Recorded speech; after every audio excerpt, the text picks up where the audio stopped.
بسم الله الرحمن الرحيم الحمد لله رب العالمين والصلاة والسلام على رسول الله وعلى آله وصحبه أجمعين أما بعد. The Prophet ﷺ has given guidance for the Ummah in all scenarios and all possible scenarios which a person can face, and also with day-to-day activities of life. One of it is that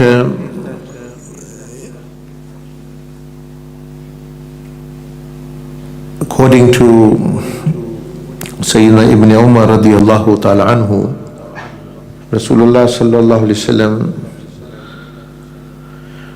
wasallam prohibited that anyone should spend night alone in the house, or stay alone in the house, or live alone.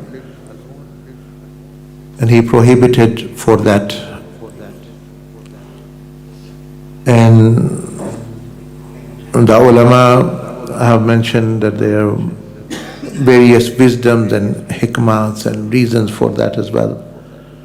Many a time people are discovered they've died many days before because they were separated and they were just living by self and alone, and even their relatives do not know. Now and then we discover that actually that after so many days that particular person, because he was old or he separated from his family or thing, and he actually. Secondly, because when a person is alone, the shayateen always come because they are always there, and when they see a person is alone, they also try to actually misguide or indulge a person in such activities which otherwise they would not indulge into. Let's say, for example, a person is alone now. Although Allah subhanahu wa ta'ala is with angels, but the person is oblivious. So many people do many sins, those type of sins which they would not do if their friend is sitting, or their brother is sitting, or their wife or their children, or if they are with anyone in the community sitting in the room, they would not do. So this means actually that the shaitan actually misleads a person easily when they are alone. Thirdly is also to psychological health as well. A person, many people become scared or psychologically scarred, or they become actually fearful and superstitious, and if they are alone sometime and something happens or they see something or whatever, then all their life they are then suffering. And because the prophetic guidance is for universal, it's not only for living people in 21st century, it was for also people living at those times, and now people who are living in tribal areas or everywhere. So one can see there can be dangers from animal, there can be many other things. So, and also in another narration is mentioned not to travel alone as well. So company is always actually better. So this is the prophetic guidance, especially for those people who are weak and elderly. So that's why in Islam there's no concept of like old home, or a parent should be left there, or the family should keep them and serve them. And if they are there, then there should be company there. Because at that time, this is the most, you may say, like the fruit has ripened. Now is the time to actually take the fruit off and eat from the tree. When the parents grow old, because Allah subhanahu wa ta'ala mentioned particularly that when they grow old, then actually there are certain more etiquettes you have to follow. So that is when actually the doors of Jannah or attaining Jannah through them is very, very easy. And at that time, when you are to attain these blessings, people that actually abandon, they go and live with their families and abandon parents and separate, and or actually take them to nursing homes and things, which is really a big deprivation actually from the mercy of Allah and khidmah of Allah. But if by themselves they go, they are happy there, then it's different matter. But a person should, on the other hand, try that too actually. So give them this opportunity and create. Sometimes you do not say things verbally, but you create certain situations, certain scenarios like this in the house that they think they have to actually, they can't live there. So it all obviously Allah subhanahu wa ta'ala is all aware of what a person thinks. Anyway, many people are not aware of this hadith. This hadith mentioned by Imam Ahmad bin Hanbal with the Sahih Sanad Musnad Ahmad, that actually the Prophet ﷺ prohibited for people to anyone spend night actually alone somewhere. It's better to have a company if a person have choice. تو یہ نبی علیہ السلام نے صلی اللہ علیہ وسلم نے رات کے گزارنے کے متعلق بھی ایک ہدایت ایک رہنمائی بھی عطا فرمائی ہے. سیدنا ابن عمر رضی اللہ تعالیٰ عنہ سے روایت ہے کہ رسول اللہ صلی اللہ علیہ وسلم نے فرمایا، یعنی رات کے متعلق تنہائی میں گزارنے کے بعد فرمایا کہ حضور علیہ السلام نے تنہائی یعنی اس بات سے منع کی، فرمایا کہ کوئی شخص اکیلے رات گزارے. اس میں جس طرح میں عرض کر رہا تھا بہت حکمتیں ہیں.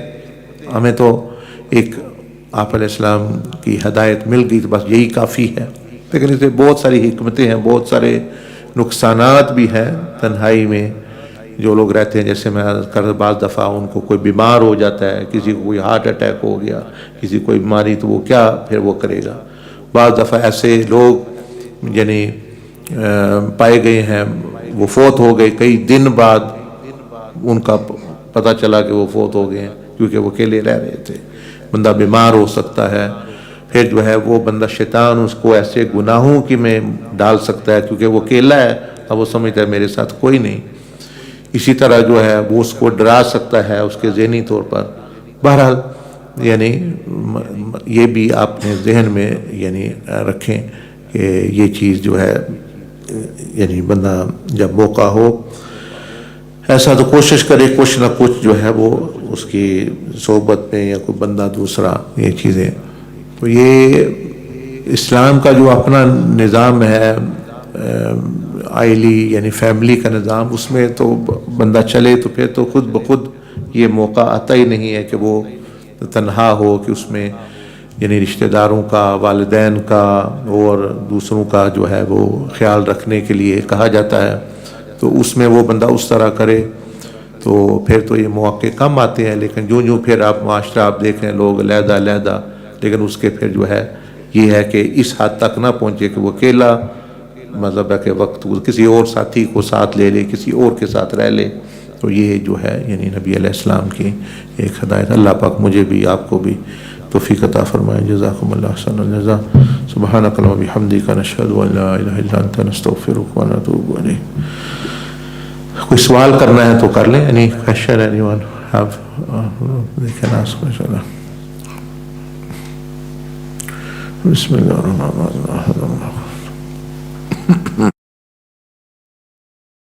بسم اللہ الرحمن الرحیم. Yes. If someone who's, for example, they've done certain sins in the past, and then alhamdulillah they've done the 30-40 days, but what I've noticed is sometimes that love for that sin is still there. So how does one get into that love for that sin? Because alhamdulillah, after 30-40 days that attachment might not be there, but the love for it is still there. So how can one get into that love? In actual fact, no Muslim believer loves sins. They don't love sin. They find attraction in sin. for example. So one can say actually that the attraction will remain until they are living. Because the whole point is missed then. If Allah takes that thing out of the person, तो फिर वो उसके, there's no point of him being a human being, there's no point of him existing, so he might as well be a stone or a tree or whatever. यही तो है कि that Allah test you with those things which you like, which you are attracted to, not with, अब ये किसी, for example, it is not much emphasized that don't put your head in a toilet and drink urine.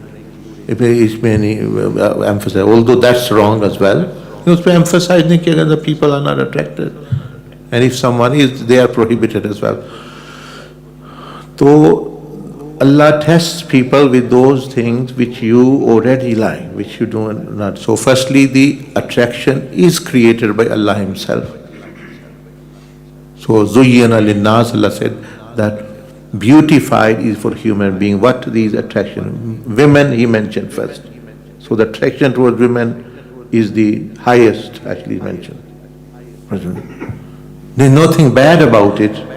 The bad thing is the route which you use to get there. Food, hunger, nothing bad about being hungry. But how you fulfill that need, your stomach need, and actually unlawful way, lawful way, that's the matter. So it's nothing wrong with the attraction.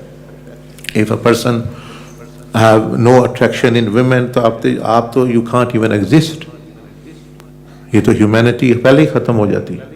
No one who would actually then actually want to do nikah or put burden. People already who've done nikah, they are also upset, and who have not done, they are also actually hunting. So if the other thing, attraction was not there, no one would have come together. Everyone's happy alone.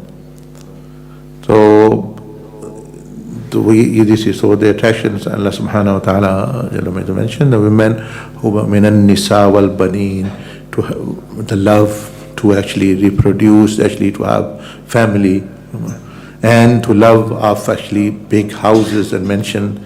So this will come today in the night topic, because the verse of the Surah Al-Kahf is coming about dunya, so I will be mentioning a little bit more detail about that.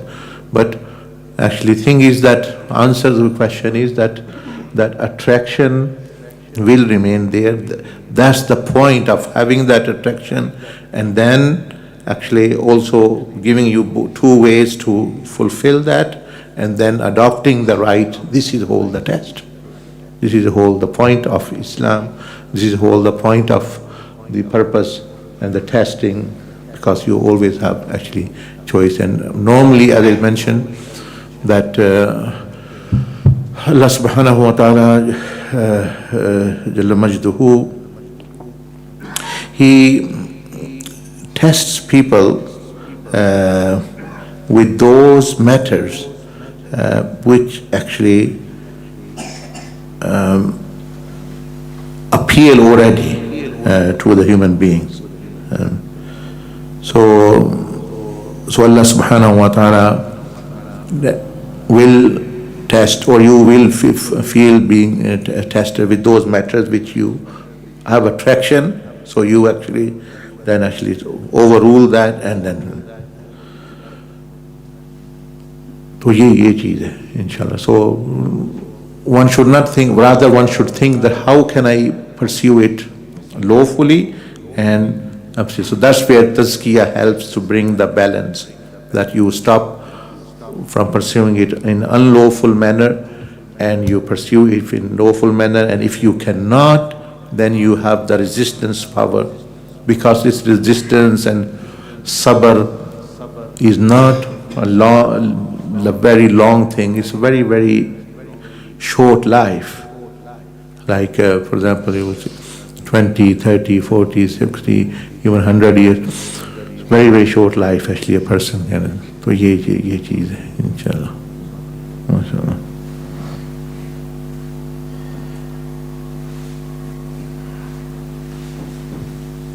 So many people, because of not understanding this, they sometimes they feel guilty about this attraction. There's nothing to feel guilty about, but something to do is about that. Not that actually that I shouldn't actually, you may say, disobey in that regard. From Allah as well.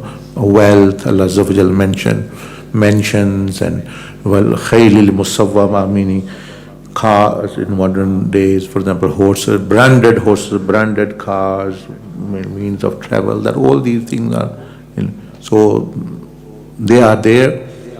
If you can get lawful manner, good and well. If not, then there is a servant, and that's where the attraction. And as I mentioned earlier on before the Friday prayer, that the people who have become richest people in the past as well, now as well, in the world, most of them, then they came to know, they either donated or actually their wealth actually thing.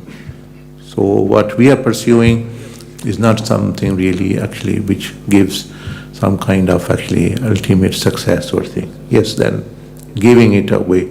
But those who have not, they should try to gain lawfully as much as they can, whatever lawfully they can. But I'm giving you an example of Muslims, non-Muslims even, actually, that what they want to do. So I was reading a survey of 10 richest people. So 8 out of 10 want to donate all their wealth actually. Don't want to keep. And some have donated already 90%, 60%, 50%, 70%. So this, why I'm showing you this, but actually that those, what we are trying to get to the destination, those who got there, the view is not nice. They know actually that there's something. Because when you get top of the peak of the mountain, then you can have a 360 view. Otherwise you have one-sided view. So a thing might be actually looking attractive, but once you get there, so it's very, very, you may say, a different view. If we, like in schools and colleges, they use pie charts. Pie charts are like actually round circles where they show how much percentage. If we actually use a pie chart, what we know is 0.00001. All other is completely and large parties we don't know what we don't know. Large parties that even most. And what we know is then little and very, very little. And what we know, we don't know, that's also a part of it, a large part. But the vast majority of the part is even we do not know.